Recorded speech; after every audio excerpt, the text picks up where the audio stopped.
नमस्कार प्यारे दोस्तों, स्वागत है आपका ऑब्जेक्टिव एवरीडे में, जहां मिलेगी आपको ढेर सारी नॉलेज और एजुकेशनल कंटेंट। आज के इस वीडियो में हम बात करेंगे दोस्तों एनसीईआरटी क्लास 6 हमारा देश भारत के ऊपर बनने वाले ऑब्जेक्टिव क्वेश्चन की। तो शुरू करते हैं हम आज का पहला प्रश्न। भारत की मुख्य भूमि का विस्तार दक्षिण से उत्तर की ओर किन अक्षांशों के मध्य स्थित है? तो हमारा राइट आंसर हो जाएगा दोस्तों, यहाँ पर ऑप्शन है 8 डिग्री 4 मिनट उत्तरी अक्षांश से 37 डिग्री 6 मिनट उत्तरी अक्षांश। क्योंकि दोस्तों भारत जो है वह संपूर्ण विश्व में उत्तरी गोलार्ध में स्थित है और भारत का विस्तार जो है वह 8 डिग्री 4 मिनट उत्तरी अक्षांश से 33 डिग्री 6 मिनट उत्तरी अक्षांश तक फैला हुआ है। तो ये अक्षांश की बात है दोस्तों। बढ़ते हैं हमारे दूसरे प्रश्न की ओर। हमारा दूसरा प्रश्न है, पश्चिम से लेकर पूर्व तक भारत का विस्तार देशांतरों में है। किन किन देशांतरों के बीच भारत स्थित है? तो हमारा राइट आंसर हो जाएगा यहाँ पर दोस्तों ऑप्शन डी 68 डिग्री 7 मिनट से 97 डिग्री 25 मिनट। तो राइट आंसर हमारा दोस्तों ऑप्शन डी हो जाएगा। आपको जो है वह इसी को एग्जाम में राइट लगाना है। हमारा तीसरा प्रश्न है दोस्तों, कर्क रेखा जिसे 23.5 डिग्री उत्तरी अक्षांश भी हम कहते हैं, अर्थात 23 सही 1/2 डिग्री उत्तरी अक्षांश किन राज्यों से होकर गुजरती है? तो हमारे पास ऑप्शन है दोस्तों, ऑप्शन से पहले यहाँ पर कुछ कूट भाषा दी हुई है। तो 1 में गुजरात दिया हुआ है, 2 में राजस्थान, 3 में त्रिपुरा और 4 में मिजोरम। दोस्तों इसी प्रकार का लेवल अब एग्जाम में होने वाला है, डायरेक्ट आपको कुछ नहीं मिलने वाला। अब इन कोटों में से हमको जो है वह सेलेक्ट करना है। हमारे पास कोट दिए हुए हैं और इसके ऑप्शन दिए हुए हैं कि केवल 1 और 2, अर्थात ये कह रहा है कि गुजरात और राजस्थान से होकर जो है वह कर्क रेखा गुजरती है। तो ऐसा नहीं है दोस्तों, ऑप्शन बी है केवल 1, 2 और 1, 3 और 4। तो ये कह रहा है कि राजस्थान, त्रिपुरा और मिजोरम से होकर कर्क रेखा गुजरती है। तीसरा ऑप्शन क्या कहता है कि दूसरा, तीसरा और चौथा, अर्थात राजस्थान, त्रिपुरा और मिजोरम से होकर कर्क रेखा गुजरती है। जबकि चौथा ऑप्शन कहता है कि सभी राज्यों, जो 4 राज्य ऊपर दिए हुए हैं, इनसे होकर जो है वह कर्क रेखा गुजरती है। तो दोस्तों हमारा राइट आंसर हो जाएगा यहाँ पर ऑप्शन डी उपरोक्त सभी, अर्थात कर्क रेखा गुजरात, राजस्थान, त्रिपुरा और मिजोरम में तो गुजरती ही है। इसके अलावा दोस्तों कर्क रेखा भारत के 8 राज्यों से, अर्थात 4 तो ये और 4 अन्य राज्यों से भी गुजरती है, जिनके नाम हम यहाँ पर एक ट्रिक से पढ़ेंगे। ट्रिक है राम झा के 6 पंगु मित्र।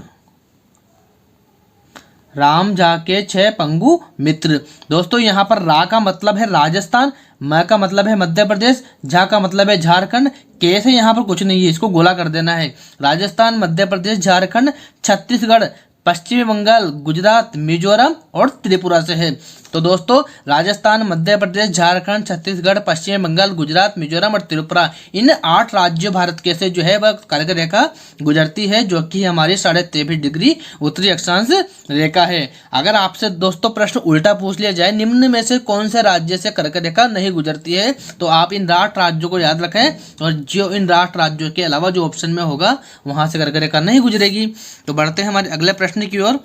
हमारा प्रश्न नंबर 4 है, भारत की स्थलीय सीमा कितने देशों से जुड़ी है? तो भारत की स्थलीय सीमा यहाँ पर जुड़ी है दोस्तों 7 राज्यों से। भारत की स्थलीय सीमा जो है वह 7 देशों से, सॉरी राज्यों से नहीं, चीन, नेपाल, म्यांमार, पाकिस्तान, भूटान, बांग्लादेश और अफगानिस्तान, इन 7 राज्यों से भारत की स्थलीय सीमा जुड़ी हुई है। इसको भी आप एक ट्रिक से याद रख सकते हो दोस्तों। ट्रिक का नाम है बचपन में MBA किया। बचपन में MBA किया। तो आपको जो है वह बचपन में MBA किया, इस लैंग्वेज को याद रखना है। पर ये लैंग्वेज जो है वह इसमें से आपको 4 ही कोटों को याद रखना है। बचपन मतलब BCPN और MBA।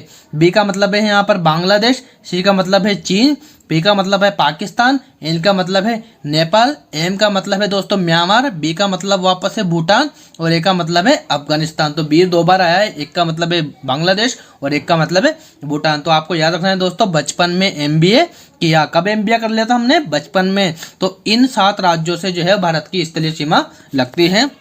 हमारा अगला प्रश्न है दोस्तों, भारत की सबसे लंबी स्थलीय सीमा किस देश से बनती है? तो भारत की सबसे लंबी जो स्थलीय सीमा है वो बांग्लादेश से लगती है दोस्तों। भारत की बांग्लादेश से लगभग 4096 किलोमीटर की सीमा जो है वह लगती है, जो कि सर्वाधिक है दोस्तों। हमारा अगला प्रश्न है, भारत का कौन सा राज्य तीन तरफ से अंतर्राष्ट्रीय सीमा से घिरा हुआ है? तो भारत का कौन सा राज्य तीन तरफ से अंतर्राष्ट्रीय सीमा से घिरा हुआ है? चार जो है वो कूट दिए हैं अपने पास। पहला मणिपुर, दूसरा असम, तीसरा सिक्किम, चौथा है त्रिपुरा। अब इन चार ऑप्शन में से जो है हमें आंसर देना है। तो ए ऑप्शन कह रहा है कि पहला और तीसरा अर्थात मणिपुर और त्रिपुरा दो राज्य जो हैं जिनको तीन तरफ से घिरा हुआ है अंतर्राष्ट्रीय सीमा ने। तो बी में है दूसरा और चौथा अर्थात असम और त्रिपुरा। तीसरा कह रहा है कि 3 और 4 अर्थात सिक्किम और त्रिपुरा। चौथा है 2, 3 और 4 के 3 राज्य बता रहा है, पर ऐसा नहीं है दोस्तों।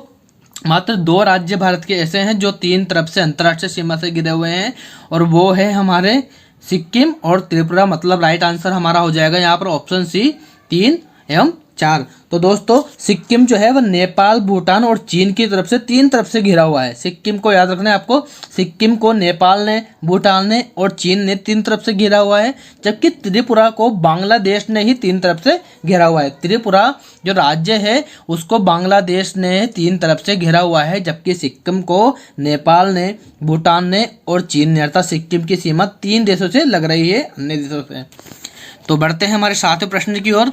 विंध्य एवं सतपुड़ा पर्वत श्रेणी के बीच से कौन सी नदी बहती है? विंध्य मतलब है यहाँ पर विंध्याचल, विंध्याचल पर्वत और सतपुड़ा पर्वत श्रेणी के बीच से कौन सी नदी बहती है?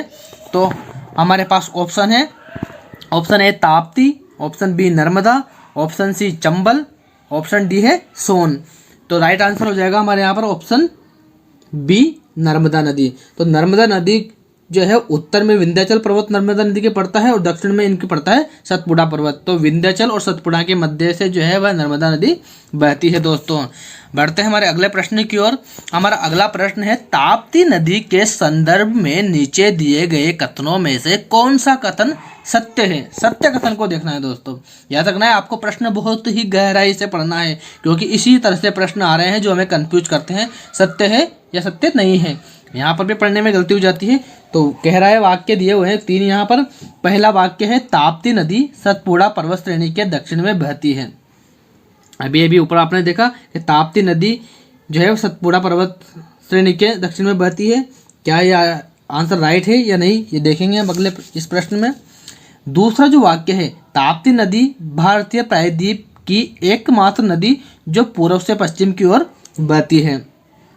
तीसरा जो वाक्य हमारा, ताप्ती नदी के उत्तर में अजंता और सतमाला पर्वत श्रेणी स्थित है। तो हमारा राइट आंसर हो जाएगा दोस्तों यहाँ पर केवल एक, अर्थात ऑप्शन ए, वाक्य ए, ताप्ती नदी सतपुड़ा पर्वत श्रेणी के दक्षिण में बहती है, यही वही सही है। बाकी जो है वो दोनों गलत हैं। कैसे हैं गलत दोस्तों? ताप्ती नदी के अलावा दोस्तों नर्मदा नदी भी पूर्व से पश्चिम की दिशा में बहती है और खंबात की खाड़ी में गिरती है, जबकि ताप्ती नदी के दक्षिण में अजंता व सतमाला पर्वत श्रेणियां स्थित है। इसलिए यहाँ पर जो है वह ये 2 वाक्य जो है वह गलत हो जाते हैं और सत्य कथन हो जाता है पहला वाला, ताप्ती नदी सतपुड़ा पर्वत श्रेणी के दक्षिण में बहती है। बढ़ते हैं प्रश्न नंबर 9 की तरफ। प्रश्न नंबर 9 है दोस्तों हमारा, हिमालय पर्वत को 3 मुख्य समांतर श्रृंखलाओं में बांटा जाता है, उत्तर से दक्षिण की ओर उनका सही क्रम। इसी क्रम में सही क्रम जो है हिमालय पर्वत श्रेणी का वह हमें बताना है। तो हमारा राइट आंसर क्या होगा दोस्तों, यहाँ पर आप कमेंट करके हमें बता सकते हैं। ये प्रश्न आपने जो है वो बहुत सी बार किताबों में पढ़ा हुआ है। ऑप्शन ए कह रहा है कि वृहत हिमालय सबसे ऊपर है, फिर कह रहा है कि शिवलिक हिमालय उसके बाद है, फिर कह रहा है कि मध्य हिमालय सबसे नीचे है। तो ऑप्शन ए नहीं है राइट। ऑप्शन बी कह रहा है कि मध्य हिमालय सबसे ऊपर है, फिर शिवलिक हिमालय आता है, फिर आता है वृहत हिमालय। तो ये भी गलत है दोस्तों। ऑप्शन सी कह रहा है कि सबसे ऊपर शिवलिक हिमालय है, फिर बीच में वृहत हिमालय है, फिर दक्षिण में मध्य हिमालय है। तो ये भी गलत है दोस्तों। ऑप्शन डी हमारा राइट आंसर यहाँ पर हो जाएगा कि वृहत हिमालय सबसे ऊपर है। वृहत सबसे बड़ा, सबसे ऊपर है, बीच में आता है मध्य हिमालय और सबसे दक्षिण में आता है शिवलिक हिमालय। दोस्तों यहाँ पर बात करें हम वृहत हिमालय की, तो वृहत हिमालय का दूसरा नाम हिमाद्री हिमालय भी आ सकता है। मध्य हिमाचल को हिमाचल हिमालय भी कह सकते हैं, जबकि हमारा जो हिमाचल पर्वत है उसका सबसे दक्षिणी भाग जो है वह शिवलिक हिमालय के नाम से जाना जाता है। दोस्तों बात करते हैं प्रश्न नंबर 10 की। नीचे दिए गई नदियों के नाम को ध्यान से देखिए। कह रहा है कि यहाँ पर महानदी, गोदावरी, कृष्णा और कावेरी 4 नदियों के नाम दिए हैं। अब कहना क्या चाह रहा है ये, उपरोक्त में से कौन सी नदी डेल्टा बनाती है, कौन सी नदी डेल्टा बनाती है, इनके बारे में हमें बताना है। तो दोस्तों हमारे ऑप्शन दिए हुए हैं। ऑप्शन ए में 1, 2, 3 अर्थात ऊपर की 3 नदियां जो है तीनों डेल्टा बनाती है। दूसरा कह रहा है ऑप्शन बी दूसरा, तीसरा, चौथा अर्थात गोदावरी, कृष्णा और कावेरी डेल्टा बनाती है। ऑप्शन सी कह रहा है कि दूसरी और चौथी नदी जो गोदावरी और कावेरी नदी है वही डेल्टा बनाती है।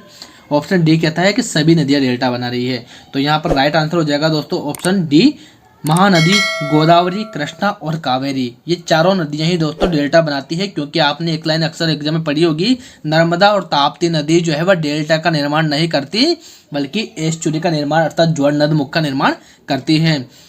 तो डेल्टा क्या होता है, जब नदी समुद्र में मिलती है तो उसका अंतिम छोर अर्थात मुहाना जो होता है नदी का, वहां पर अपने द्वारा बहाए कर लाए गए अवसाद को वह एक त्रिभुजाकार रूप में जमा कर देती है और उस उपजाऊ भूमि को ही हम डेल्टा कहते हैं। तो महानदी, गोदावरी, कृष्णा, कावेरी ये चारों नदियां डेल्टा बनाती है दोस्तों। तो राइट आंसर हो जाएगा हमारा ऑप्शन डी।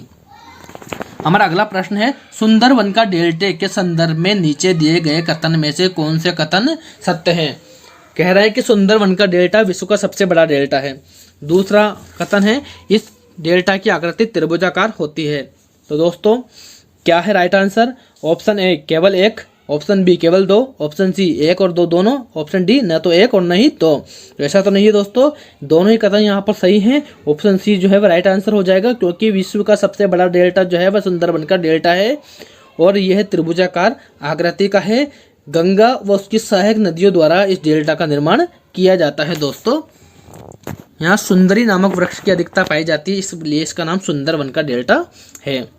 हमारा 12वां प्रश्न है, भारत का कौन सा द्वीप प्रवाल द्वीप है। बहुत ही ज्यादा इंपॉर्टेंट है दोस्तों, एग्जाम की दृष्टि से आपको जो है वह रट लेना है इसे। तो भारत का कौन सा द्वीप प्रवाल द्वीप है, लक्षद्वीप, अंडमान द्वीप, निकोबार द्वीप या पम्बन द्वीप। तो बात करें दोस्तों, भारत में जो है वह 2 द्वीप समूह है, अंडमान निकोबार द्वीप समूह जो कि बंगाली खाड़ी में स्थित है, लक्षद्वीप समूह जो कि अरब सागर में स्थित है। तो केरल के तट से दूर एक प्रवाल द्वीप है जिसका नाम है लक्षद्वीप दोस्तों। तो लक्षद्वीप को प्रवाल द्वीप की श्रेणी में रखा गया है, ये हमारा राइट आंसर हो जाएगा।